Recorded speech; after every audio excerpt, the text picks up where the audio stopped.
Hamdani interiors کے parking area میں اپنی گاڑی پارک کر کے وہ باہر نکلا جب اس کی نگاہیں چاروں جانب گھوم رہی تھیں، شاید کسی کی تلاش میں۔ واؤ، 1 گھنٹے پہلے نکلنے کے باوجود برو یہاں نہیں ہے، کیا بات ہے! ارحم کی گاڑی وہاں نہ پا کر اسے بے حد خوشی ہوئی تھی، اور کیوں نہ ہوتی، آخر وہ اس سے پہلے پہنچ چکا تھا، لیٹ اٹھنے کے باوجود۔ اندر آتے ہی اس کی نظر ریسیپشن پر بیٹھی لڑکی پر پڑی تھی۔ لان کا پیلے رنگ کا سوٹ پہنے، دائیں کاندھے پر لٹکایا دوپٹہ اور کھلے ہوئے بالوں کے ساتھ وہ اپنی تیز چلتی انگلیوں سے کمپیوٹر پر جانے کیا کیا ٹائپ کر رہی تھی۔ ویسے یہاں آنا اتنا بھی برا نہیں ہے۔ خیر، مسکراہٹ کے ساتھ اپنا کالر ٹھیک کرتے ہوئے اب وہ اس کی جانب بڑھا۔ ایکسکیوز می، اس کے کہنے پر اس نے نظر کمپیوٹر سے ہٹا کر اس کی جانب دیکھا۔ یس، پروفیشنل انداز تھا۔ Good, I am Shahroz Hamdani, اسے نظروں کے حصار میں لیتے ہوئے فخریہ انداز میں اپنا تعارف کروایا تھا۔ او باس، آپ، ویلکم۔ ایک مشینی کیفیت میں وہ فوراً کھڑی ہوئی تھی۔ تھینک یو، کیسا چل رہا ہے آپ کا کام؟ ارد گرد نظر دوڑاتے ہوئے پوچھا تھا۔ اچھا، good. What's your name? I am Mrs Arisha Tariq, اور اس کے نام نے شہروز حمدانی کے دل کے سارے ارمان مٹی میں ملا دیے۔ بیسٹ آف لک مس طارق، زبردستی کی مسکراہٹ کے ساتھ اسے کہتے ہوئے وہ پلٹا اور بائیں جانب لفٹ کی جانب آیا۔ پتہ نہیں خوبصورت لڑکیاں اتنی جلدی شادی کیوں کر لیتی ہیں، بڑبڑاتے ہوئے اس نے ٹاپ فلور کا بٹن پریس کیا تھا جہاں اس کا شاندار آفس اس کا انتظار کر رہا تھا، اور کچھ دیر بعد اپنے اس شاندار آفس کے اندر آتے ہی اسے دوسرا جھٹکا سامنے بیٹھے اپنے پیارے برو ارحم کو دیکھ کر لگا تھا۔ آپ یہاں؟ حیرانگی سے اسے دیکھتے ہوئے وہ آگے بڑھا تھا۔ مجھے تو یہیں ہونا تھا، تم اتنا حیران کیوں ہو رہے ہو؟ ارحم کو اس کا ری ایکشن سمجھ نہیں آیا۔ نہیں، وہ آپ کی گاڑی نہیں تھی، تو مجھے لگا کہ آپ شاید ابھی پہنچے نہیں ہیں۔ اپنی کرسی پر بیٹھتے ہوئے اس نے مسکرا کر کہا تھا۔ گاڑی ہادی کے پاس ہے، اسے ایک ضروری کام تھا، سنجیدگی سے کہتے ہوئے اس نے میز پر رکھی ایک فائل اٹھائی تھی۔ تمہارے آنے سے پہلے میں نے اس نئے پروجیکٹ کو ریڈ کیا ہے، تم بھی دیکھ لو۔ فائل اب اس کی جانب بڑھائی جسے شہروز نے کھول کر دیکھنا شروع کیا۔ گریٹ، ہمارے لیے بہت فائدے مند ہے۔ کچھ دیر بعد فائل بند کرتے ہوئے شہروز نے کہا۔ وہ تو ہے، لیکن مجھے ڈر ہے کہ یہ ہمارے ہاتھ سے جانے والا ہے۔ کیوں؟ مینیجر کو بلایا میں نے، ڈیٹیلز اسی سے معلوم ہوں گی، ارحم نے سنجیدگی سے کہا تھا۔ کچھ دیر بعد دروازے پر دستک ہوئی۔ کم آن، شہروز کے کہنے پر بلیک پینٹ کوٹ میں ملبوس ایک اور درمیانی عمر کا آدمی جو شاید یہاں کا مینیجر تھا، اندر آیا۔ ارحم نے اپنے بائیں جانب رکھی کرسی پر بیٹھنے کا اشارہ کیا۔ سٹ۔ ارحم بھائی کہہ رہے ہیں کہ یہ پروجیکٹ ہمارے ہاتھ سے جا سکتا ہے، کیوں؟ وہ بالکل پروفیشنل لگ رہا تھا۔ جی باس، ایکچولی یہ ایک 3 منزلہ ریسٹورنٹ کے انٹیریئر ڈیزائنر کا پروجیکٹ ہے۔ ہماری کمپنی کو اس سے لاکھوں کا فائدہ ہو سکتا ہے، اور کیونکہ ہماری کمپنی اس شہر کی سب سے بیسٹ انٹیریئر ڈیزائنر کمپنی ہے، تو یہ پروجیکٹ سب سے پہلے ہمارے پاس آیا ہے۔ لیکن وہ رکا تھا۔ لیکن کیا؟ لیکن انہیں ہمارے ڈیزائنز پسند نہیں آ رہے ہیں، حالانکہ ہمارے ڈیزائنز اس شہر کے بیسٹ انٹیریئر ڈیزائنرز ہیں۔ لیکن اس کی تیار کی ہوئی پریزنٹیشن انہیں پسند نہیں آئی، اور یہ 2 بار ہو چکا ہے۔ 2 بار؟ ارحم نے حیرانگی سے کہا تھا۔ جی باس، اس نے دوبارہ گراف چیک کیا، اور دونوں بار اسے ریجیکٹ کر دیا گیا ہے، اور اب انہوں نے یہ آخری 1 ہفتہ دیا ہے۔ اگر ایک ہفتے میں ہم نے انہیں بہترین پریزنٹیشن نہیں دی تو وہ یہ پروجیکٹ دوسری کمپنی کے ہاتھ میں چلا جائے گا اور اس سے ہمیں لاکھوں کا نقصان ہوگا باس۔ مینیجر کی بات پر شہروز کے ماتھے پر بل پڑے تھے۔ جس انسان کو تم اس شہر کا سب سے بہترین ڈیزائنر کہتے ہو اس کی وجہ سے اتنا اہم پروجیکٹ کھو دیں گے ہم؟ یہ کس قسم کا اسٹاف رکھا ہے یہاں؟ اس کی آواز اچانک ہی تیز ہوئی تھی جس پر مینیجر بھی کانپ گیا تھا۔ باس، وہ بہت سالوں سے ہمارے ساتھ کام کر رہے ہیں اور اتنے سالوں کے کام کے بعد بھی یہ حال ہے۔ مجھے یہ پروجیکٹ ہر حال میں اس کمپنی کے ہاتھ میں چاہیے مسٹر حسیب۔ ریلیکس شہروز، غصہ کرنے کے بجائے ہمیں اس کا کوئی حل نکالنا ہوگا۔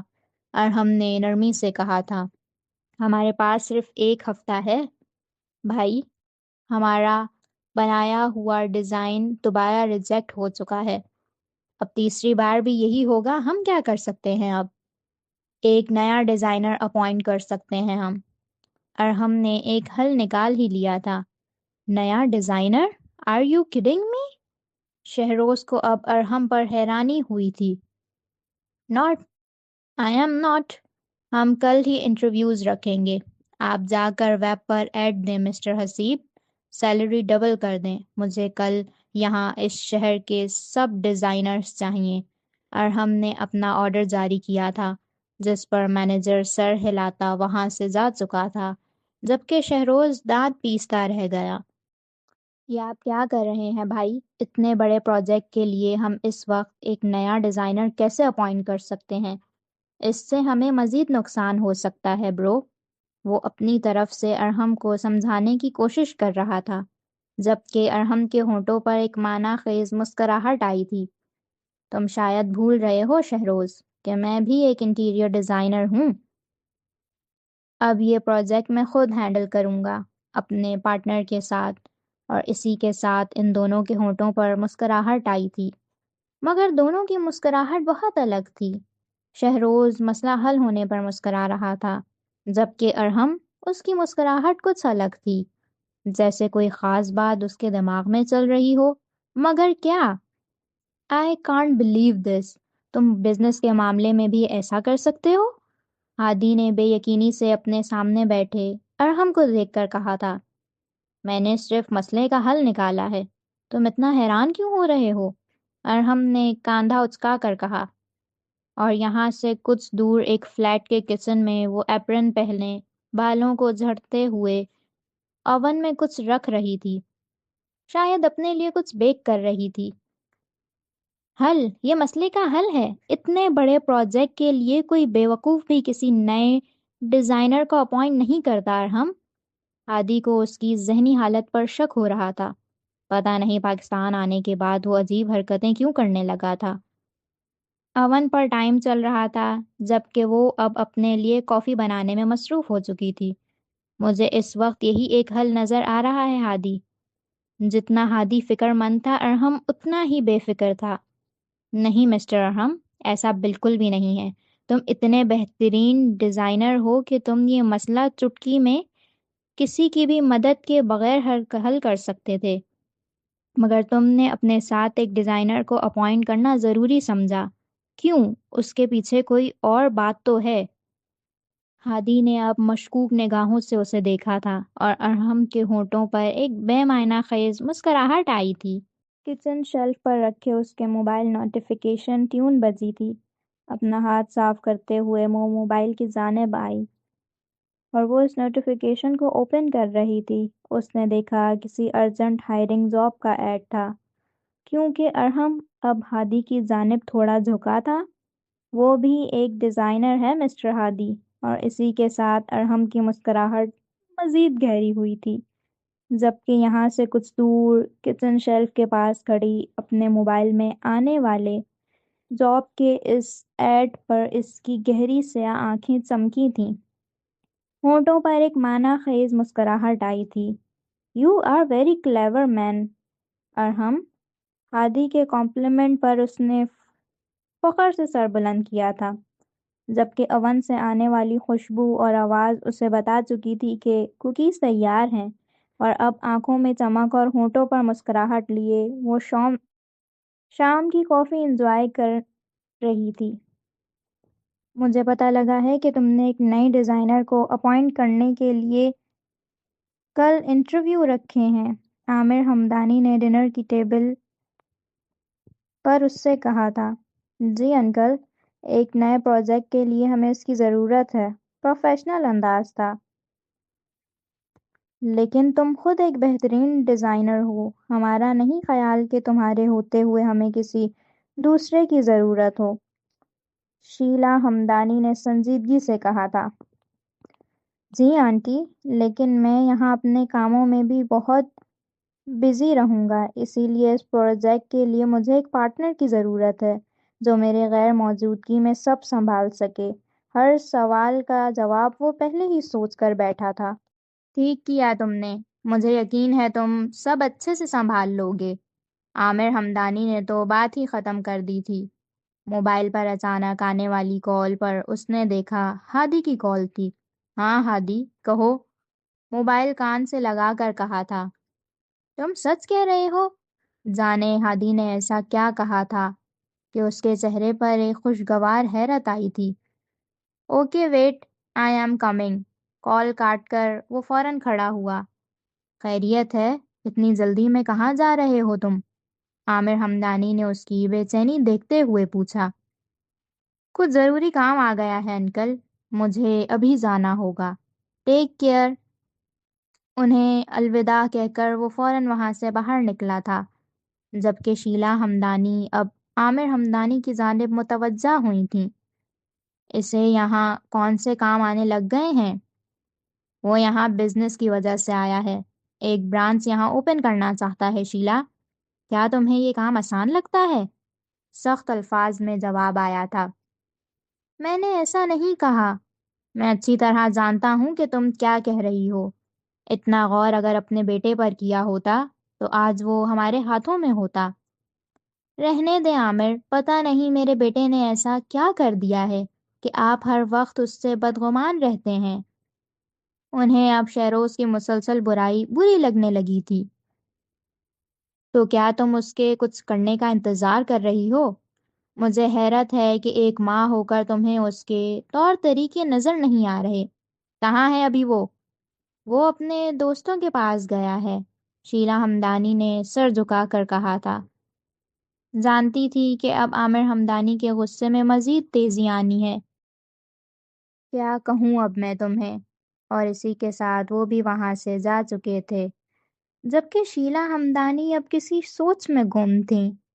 بس کر دو یار، پچھلے 10 منٹ سے تم اس پیپر کو گھور رہے ہو۔ ہادی نے اسے مسلسل ایک ہی پوزیشن میں دیکھ کر اکتا کر کہا تھا۔ تم نے یہ کیسے کیا؟ اور اب ارحم کی نظروں کا رخ ہادی کی جانب تھا۔ جادوگر نے بھی کبھی اپنا سیکرٹ بتایا ہے؟ کاندھا اچکا کر کہا تھا، جبکہ ارحم نے اب اسے ایک گھوری سے نوازا تھا۔ تمہیں تو خوش ہونا چاہیے کہ میں نے تمہاری تلاش ختم کر دی، اور تم ہو کے بجائے شکریہ ادا کرنے کے مجھے گھور رہے ہو۔ اٹس ناٹ فیئر ارحم، اور کیا گارنٹی ہے کہ یہ ایڈریس بالکل ٹھیک ہے؟ ہاتھ میں پکڑے پیپر کو اس کے سامنے لہراتے ہوئے کہا تھا۔ ہادی سے بڑھ کر بھی کوئی گارنٹی ہو سکتی ہے بھلا؟ بالکل رائٹ ایڈریس ہے یہ، اور کنفرمیشن کے لیے یہی کافی ہے کہ یہ گھر اس پارک کے قریب ہی ہے۔ چلو پھر۔ میز پر رکھی اپنی گاڑی کی کیز اٹھاتے ہوئے وہ کھڑا ہوا، جبکہ ہادی نے فوراً اسے روکا تھا۔ پاگل ہو گئے ہو؟ ٹائم دیکھا ہے تم نے؟ میں اب مزید صحیح وقت کا انتظار نہیں کروں گا ہادی، پہلے بھی صحیح وقت کے چکر میں نے 4 سال گوا دیے۔ وہ تو اب کچھ بھی سننے کے موڈ میں نہیں تھا۔ لسن مسٹر رومیو، اب اس وقت پاکستان میں ہیں، اور یہاں اگر تم رات کے 11 بجے کسی لڑکی کے گھر جاؤ گے تو لڑکی تو شاید بعد میں، مگر محلے والے پہلے جوتے ماریں گے تمہیں۔ تمہیں پتہ ہے پاکستان کا اور ہم نے اب اسے مشکوک نظروں سے دیکھا تھا۔ ظاہر ہے، آخر بائی برتھ تو میں ایک پاکستانی ہی ہوں، اور اگر کوئی میری بہن سے رات کے 11 بجے ملنے آئے گا تو میں تو اپنے جوتے بھی گندے کرنے کی زحمت نہیں کروں گا، ڈائریکٹ گولی مار دوں گا۔ گولی؟ وہ تو واقعی ایک غیرت مند بھائی بن گیا تھا۔ اور تمہارے پاس گولی کب سے آئی؟ جب سے پاکستان آیا ہوں، قسم سے سر میں اتنا درد رہتا ہے کہ ہر وقت گولی اپنے پاس رکھتا ہوں۔ یہ دیکھو، اس نے اب اپنی جیب سے کچھ نکالا تھا، پیناڈول ایکسٹرا۔ گولی کھاؤ، درد بھگاؤ۔ اور اسی کے ساتھ ہادی شتر مرغ کی اسپیڈ سے آگے اور ہم اس کے پیچھے تھا۔ آج موبائل پر بجنے والی الارم ٹیون نے اسے وقت پر اٹھا دیا تھا، اور آج کیونکہ انٹرویوز لینے تھے اس لیے اس کا وقت پر پہنچنا بے حد ضروری تھا۔ ویسے تو یہ کام HR ڈپارٹمنٹ کا ہوتا ہے، مگر انٹرویوز میں لڑکیوں کی لسٹ دیکھ کر اس نے اپنی پیاری نیند قربان کرنے کا ارادہ کر ہی لیا تھا۔ اب ظاہر ہے اتنے اہم پروجیکٹ کے لیے وہ HR پر تو اعتبار نہیں کر سکتا تھا، اس لیے اپنے گرے سوٹ میں ملبوس اسٹائلش بال بنائے، دائیں ہاتھ میں قیمتی گھڑی، مردانہ پرفیوم لگائے، وہ اپنی اس ہائی روف میں آفس کی جانب جا رہا تھا۔ صبح کا یہ وقت ایسا ہوتا ہے کہ سڑک پر دوڑنے والی ہر گاڑی، ہر موٹر سائیکل اور ہر رکشے کو جلدی ہوتی ہے۔ ظاہر ہے سب اپنے اپنے کاموں کی جانب رواں ہوتے ہیں، اور کوئی بھی لیٹ نہیں ہونا چاہتا۔ ایسے میں جب سگنل گاڑی روکنے کا اشارہ کرے تو کچھ تو احترام میں رک جاتے ہیں، مگر کئی اپنے کام میں جلدی اور عادت کی وجہ سے آگے بڑھ جاتے ہیں۔ انہی میں سے ایک تھا شہروز ہمدانی، آگے بڑھ جانے والا، اور اب بھی اس نے یہی کیا تھا۔ ریڈ لائٹ کو اگنور کرتا وہ آگے بڑھ رہا تھا، جبکہ سامنے سے گزرتی ایک اور گاڑی اچانک رکی۔ وہ یہ لگی شہروز کی گاڑی، اس کی گاڑی کے بیک پر۔ کیا مصیبت ہے یار! غصے سے گاڑی کا دروازہ کھول کر وہ باہر آیا۔ سامنے آ کر دیکھا تو اس کی گاڑی کی ایک لائٹ تقریباً ٹوٹ ہی چکی تھی، جبکہ دوسری گاڑی کی بیک لائٹس تو سمجھو ختم بالکل۔ کیا بدتمیزی ہے یہ! اور ایک غزیلی آواز نے اسے اپنی نظریں سامنے کرنے پر مجبور کر دیا تھا، اور جانے سامنے ایسا کیا منظر تھا کہ وہ اپنا غصہ ہی بھول گیا۔ اوہ، آپ! ایک خوشگوار حیرت کے ساتھ اس نے سامنے کھڑی اس لڑکی سے کہا، جو اب اسے کھا جانے والی نظروں سے دیکھ رہی تھی۔ کیا میں اندھے ہو تم؟ دیکھ کر نہیں چل سکتے؟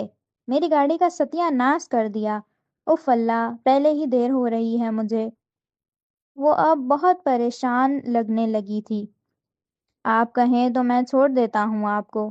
کہاں جا رہی ہیں آپ؟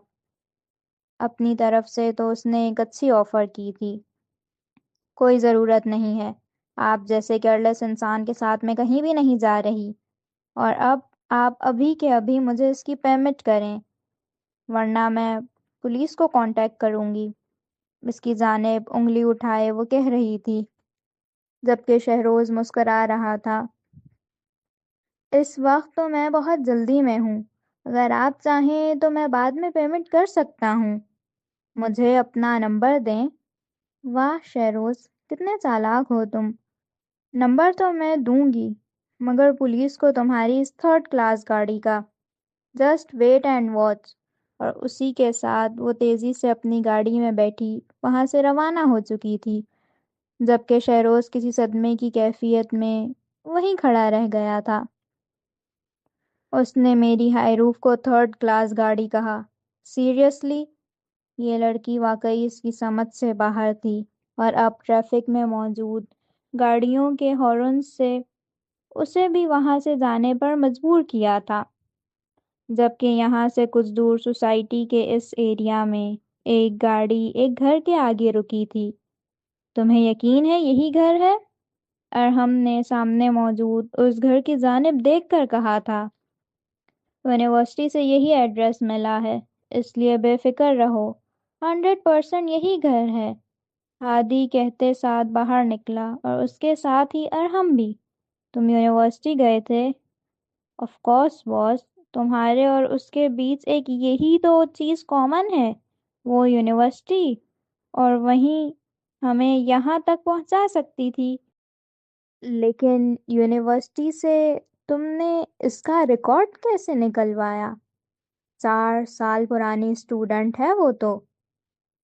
دیکھو میرے بھولے دوست، جب آپ کی جیب میں ہرے اور نیلے نوٹ ہونا تو 40 سال پرانا بھی ریکارڈ نکل ہی جاتا ہے۔ ایک آنکھ مار کر اس نے مکار انداز میں کہا تھا، یہ اللیگل ہے، اور یہ جگہ ارحم کے اندر کا وفادار حب الوطن شخص۔ اچھا تو لیگل طریقہ کیا ہے، بتانا ذرا۔ یہ کہ میں وہاں جاؤں اور کہوں، ایکسکیوز می سر، میرے دوست اپنی 4 سال پرانی محبت کی تلاش میں واپس پاکستان آئے ہیں، اور اب آپ ہی ہیں جو اس کی محبت کا ایڈریس ہمیں دے سکتے ہیں، اس لیے پلیز 2 دلوں کو ملانے کا یہ نیک کام کریں اور رومیو کی دعائیں لیں، اللہ آپ کو بھی آپ کی والی دے گا۔ ہادی نے فقیرانہ انداز میں کہا تھا۔ Shut up! جبکہ ارحم اب گیٹ کے قریب جا چکے تھے۔ کچھ دیر تک بیل کرنے کے بعد وہ تقریباً مایوس ہو کر پلٹنے ہی لگا تھا کہ مین گیٹ کھلا اور ایک درمیانی عمر کا آدمی باہر آیا تھا۔ جی کہیے، انہیں غور سے دیکھتے ہوئے پوچھا تھا۔ یہ مس ایلف کا گھر ہے؟ ارحم نے پوچھا تھا۔ جی، پر آپ کون ہیں؟ ہم ان کے یونیورسٹی فیلوز ہیں، بہت عرصے بعد پاکستان آئے ہیں، آپ پلیز انہیں بلا دیں۔ مگر وہ تو اب یہاں نہیں رہتی۔ واٹ؟ یہاں نہیں رہتی؟ مگر یہ انہی کا گھر ہے، ہادی کی جانب سے سوال ہوا تھا۔ جی یہ انہی کا گھر ہے، مگر وہ 2 سال پہلے یہاں سے جا چکی ہیں، اب وہ یہاں نہیں رہتی۔ آپ جانتے ہیں کہ وہ لوگ کہاں گئے ہیں؟ ارحم نے ایک اور سوال کیا تھا۔ نہیں، ہم نہیں جانتے کہ وہ کہاں گئی، بس اپنی بہن اور ماما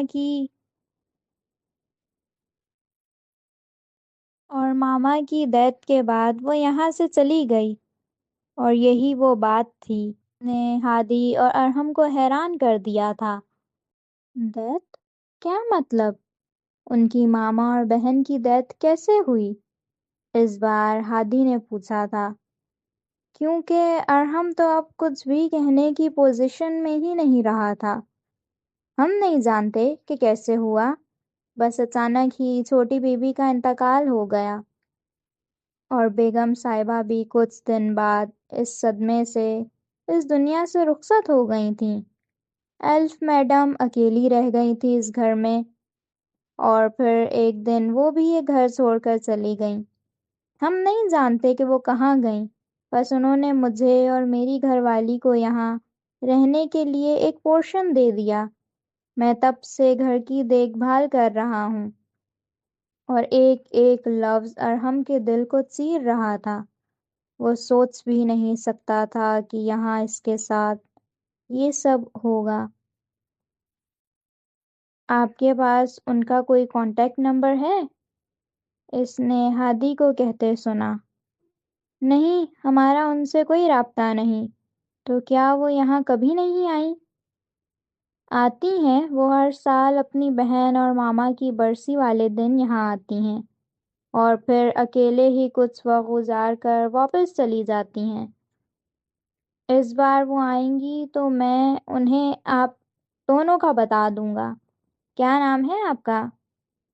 انہیں اب نام پوچھنے کا خیال آیا تھا۔ میں ہادی ہوں اور یہ ارحم، اب ہم چلتے ہیں۔ اور اسی کے ساتھ وہ دونوں خاموشی سے اپنی گاڑی میں آ کر بیٹھ گئے تھے۔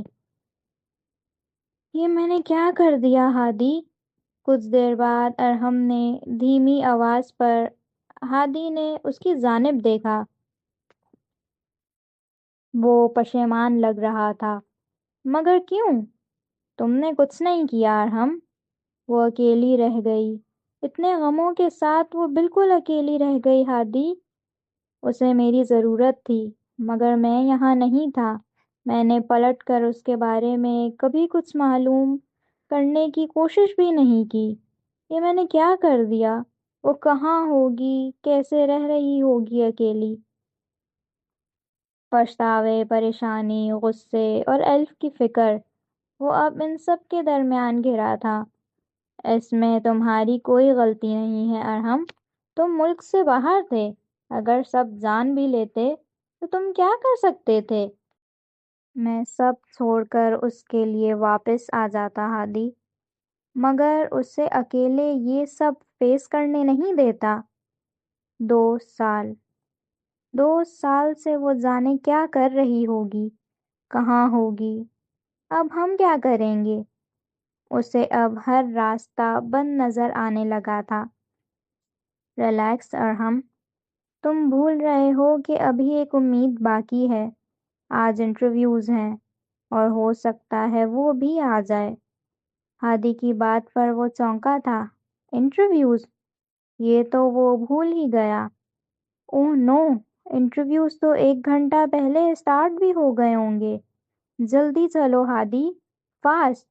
اور اب ان کی گاڑی تیزی سے ہمدانی انٹیریئرز کی جانب دوڑی تھی۔ اور اب ہمدانی انٹیریئرز کی جانب آؤ تو انٹرویوز اسٹارٹ ہوئے 1 گھنٹہ ہو چکا تھا، اور اس 1 گھنٹے میں ہی شہروز کا دماغ تقریباً گھوم ہی چکا تھا۔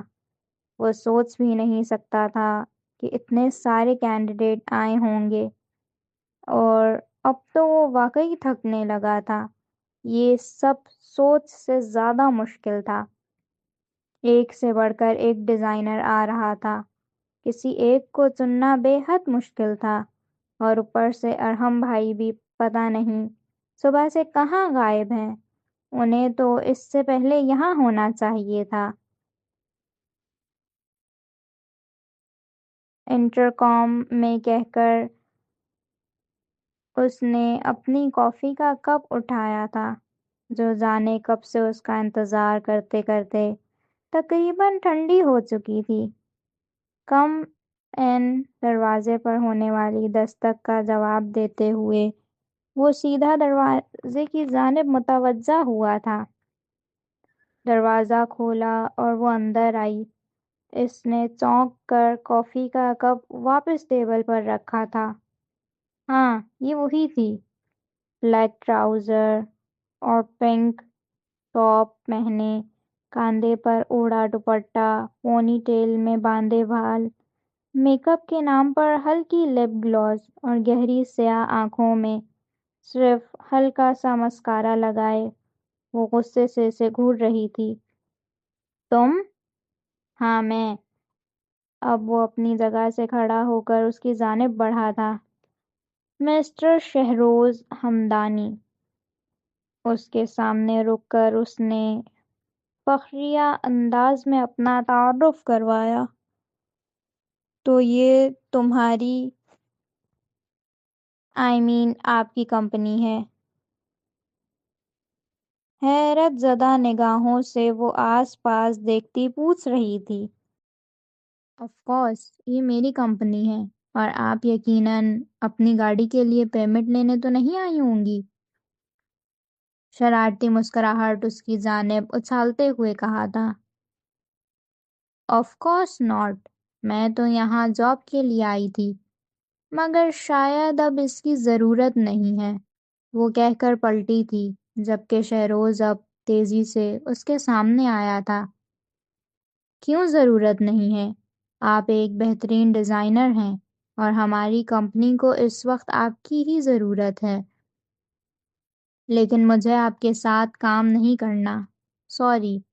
وہ آگے بڑھنے لگی تھی، مگر شہروز دوبارہ اس کے راستے میں آ چکا تھا۔ دیکھیں، آئی ایم سوری، جو بھی ہوا میری مسٹیک تھی، اس کے لیے سوری، اور میں آپ کی گاڑی بھی ریپیئر کرا دوں گا۔ پلیز ایسے مت جائیں، ہمیں اس وقت ایک بہترین ڈیزائنر کی بے حد ضرورت ہے۔ وہ اب ایک معزز انسان کی طرح پیش آ رہا تھا۔ اوکے، یہ رہی میری سی وی، فائل اس کی جانب بڑھاتے ہوئے کہا تھا۔ گڈ۔ اس کے ہاتھ سے فائل لے کر اس نے کھولی اور سب سے پہلے اس کا نام پڑھا، اور بس اتنا ہی کافی تھا اس کے لیے۔ اوکے، سو مس ایلف، آپ کل سے جوائن کر سکتی ہیں، فائل اسے واپس دیتے ہوئے کہا تھا، جس پر وہ حیران ہوئی تھی۔ لیکن آپ نے تو انٹرویو ہی نہیں لیا۔ اس کی ضرورت نہیں رہی اب۔ مجھے صبح 9 بجے آپ یہاں آ سکتی ہیں۔ Okay, thanks. اور اسی کے ساتھ وہ اس آفس سے باہر نکلی تھی۔ ہونٹوں پر ایک معنی خیز مسکراہٹ لیے اس نے اپنے موبائل پر ایک نمبر ڈائل کیا تھا۔ مجھ سے اسی ریسٹورنٹ میں ملیں۔ موبائل کان سے لگائے وہ باہر کی جانب بڑھی تھی، اور یہی وہ لمحہ تھا جب ایک شخص بلیک سوٹ پہنے تقریباً بھاگتا ہوا اندر کی جانب آیا تھا، اور اس کے پاس سے گزرتے وہ شہروز کے آفس کی جانب گیا، جبکہ وہ اب یہاں سے باہر نکل چکی تھی، آنکھوں میں ایک چمک لیے۔ انٹرویوز ہو گئے؟ شہروز کے آفس کا دروازہ کھولتے ساتھ اس نے پہلا سوال کیا تھا۔ جی بھائی، اور میں نے ایک بہترین ڈیزائنر کو اپوائنٹ کر لیا ہے، کل سے وہ ہمارے ساتھ کام کریں گی، خوشی سے جگمگاتے چہرے کے ساتھ شہروز نے کہا تھا، جبکہ ارحم کا چہرہ اب بجھ گیا تھا۔ تو یہ آخری امید بھی نہیں رہی۔ یہ ایک ریسٹورنٹ کے دوسرے فلور کا منظر تھا، جہاں ایک لڑکی کافی دیر سے اکیلی بیٹھی نظر آ رہی تھی۔ نیلے کلر کی کرتی اور ٹراؤزر پہنے، گردن پر لپٹا دوپٹہ، بالوں کو ایک جوڑے میں جکڑے، مسلسل ہاتھ میں پہنی گھڑی میں ٹائم دیکھتے ہوئے وہ شاید کسی کا انتظار کر رہی تھی۔ کچھ دیر بعد اس کی نظر سامنے اٹھی تھی، اور اپنا ہاتھ اٹھا کر اس نے ایک اشارہ کیا تھا، شاید جس کا انتظار تھا وہ آ چکا تھا۔ اس کے سامنے رکھی کرسی پر ایک لڑکی آ کر بیٹھی، دونوں کے ہونٹوں پر مسکراہٹ تھی۔ کیا لوگی؟ اس نے سامنے بیٹھی لڑکی سے پوچھا۔ جو تمہارا دل کرے، آج کی ٹریٹ میری طرف سے۔ وہ تو آج اس پر مہربان تھی۔ Great, waiter. اور اسی کے ساتھ اس نے اپنی پسند کا آرڈر دیا اور ویٹر کے جانے کے بعد دوبارہ اس کی جانب متوجہ ہوئی۔ تو پھر پوچھ سکتی ہوں، یہ مہربانی کس خوشی میں؟ تمہیں کیا لگتا ہے؟ مسکراتے ہوئے کہا تھا۔ بات کوئی عام نہیں ہے، بہت عرصے بعد تمہاری آنکھوں میں یہ چمک نظر آ رہی ہے، ضرور کوئی خاص بات ہے۔ خاص تو ہے، آج منزل کی جانب پہلا قدم اٹھایا ہے، اور اس پہلی کامیابی پر یہ پہلی ٹریٹ، وہ آج واقعی بہت خوش تھی۔ تو اس کا مطلب ہے کہ کچھ نئی کامیابی آ گئی ہیں؟ ایکسائٹڈ ہیں؟ بالکل۔ ویٹر نے آ کر آرڈر میز پر رکھنا شروع کیا تھا، اور اس دوران دونوں ہی کچھ وقت کے لیے خاموش ہو گئی تھیں۔ چلو اب جلدی سے بتاؤ کیا ہوا، تاکہ میں یہ ٹریٹ انجوائے کر سکوں۔ مجھے جاب مل گئی ہے۔ واٹ؟ سیریسلی؟ اس کی خوشی اس کے چہرے سے جھلک رہی تھی۔ یس، مجھے فائنلی ہمدانی انٹیریئرز میں جاب مل گئی ہے سارا۔ اور اسی کے ساتھ سارا کے چہرے کی مسکراہٹ غائب ہوئی تھی۔ تو تم نے اس لیے مجھ سے یہ سب کروایا تھا کیونکہ تم اس کمپنی میں جاب چاہتی تھی؟ سارا کو اب سب سمجھ آنے لگا تھا۔ یس، مجھے وہاں جاب چاہیے تھی، اور یہ صرف تمہاری وجہ سے ہوا۔ اگر تم وہ ڈیزائنز ریجیکٹ نہ کرتی تو وہ ایک نئے امپلائی کے بارے میں کبھی نہ سوچتے۔ تھینک یو سو مچ. وہ واقعی آج بہت خوش نظر آ رہی تھی. کم سے کم سارا نے ان 2 سالوں میں پہلی بار اس کی آنکھوں میں اتنی خوشی دیکھی تھی. تمہیں آؤٹ آف کنٹری اتنی اچھی جاب ملی ایلف. مگر تم نہیں گئی اور اب ہمدانی انٹیریئرز میں جاب ملنے پر تم اتنی خوش کیوں ہو؟ یہ صرف جاب کی وجہ سے نہیں ہے، بات ضرور کچھ اور ہے. تھوڑا جھکتے ہوئے اسے غور سے دیکھتے سارا نے کہا تھا، جبکہ ایلف کے ہونٹوں پر ایک معنی خیز مسکراہٹ آئی تھی. وقت آنے پر سب معلوم ہو جائے گا، اور آنے والا وقت ہر راز پر پردہ اٹھا دے گا. اسی لیے اب یہ سب سوچنا چھوڑو اور اپنی ٹریٹ انجوائے کرو. اب وہ اپنے کھانے کی جانب متوجہ ہوئی تھی، جبکہ سارا نے بھی ایک گہری سانس لے کر اپنا اسپون اٹھایا تھا. ویسے وہ ڈیزائنز کمال تھے ایلف. بھائی کو بہت مشکل سے کنونس کیا تھا انہیں ریجیکٹ کرنے کے لیے. وہ ہر اینگل سے پرفیکٹ تھے. کچھ دیر بعد سارا نے کہا تھا، جانتی ہوں، لیکن تم پریشان مت ہو. میں ان سب سے زیادہ یونیک ڈیزائنز بناؤں گی، سب سے الگ. بلیو می، اس بات کی تو خوشی ہے کہ اب تم ہو. میں جانتی ہوں بھائی اب میرے فیصلے پر ناراض نہیں ہوں گے، کیونکہ اس بار بہت بریلینٹ پریزنٹیشن ہونے والی ہے. سارا نے مسکرا کر کہا تھا، اور ایلف بھی اب مکمل کھانے کی جانب متوجہ ہو چکی تھی، ہونٹوں پر مخصوص مسکراہٹ سجائے. جبکہ یہاں سے کچھ دور اپنے آفس کی میز پر جھکا، دونوں ہاتھوں سے اپنے بال جکڑے بیٹھا ارحم افسوس کی انتہا پر تھا، جبکہ سامنے بیٹھا ہادی کافی دیر سے بس خاموشی سے اسے دیکھ رہا تھا.